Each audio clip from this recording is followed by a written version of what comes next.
having taken our first derivative and our second derivative, we can substitute this expression in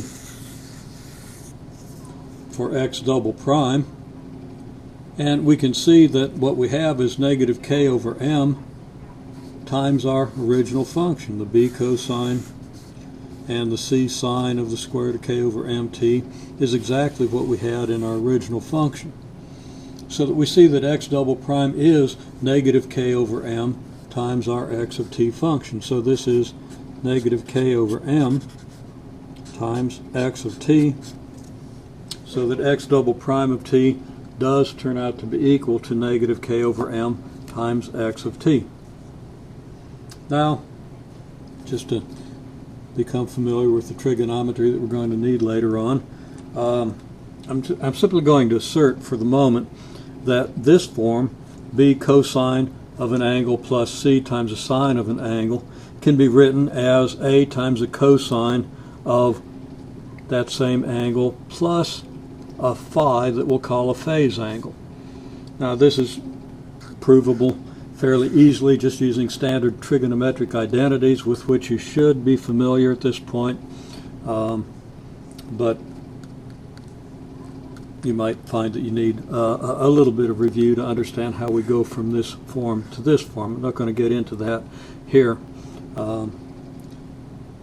but I can give you references to places in prerequisite courses where we have done this. Okay, anyhow, so for appropriate a and phi, we can express the solution to this equation in this form. Now, what does the graph of this function look like? Well, in the first place, if we graph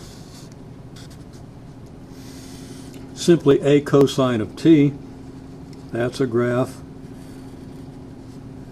periodic function, goes on forever in both directions, and it goes through, or it oscillates between y values 1 and negative 1. Has a period of 2 pi,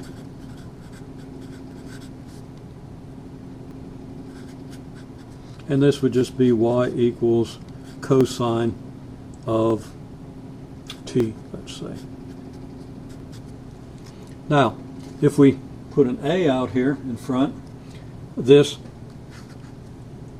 increases the values of y accordingly. Instead of running from negative 1 to 1, the values of y are going to run from negative a to a. So we can represent that as an oscillating function between y equals negative a and a, function of this nature. The period is still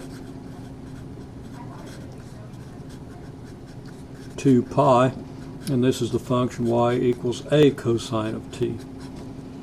Now we'll see in a minute what the square root of k over m and the phi do to this function.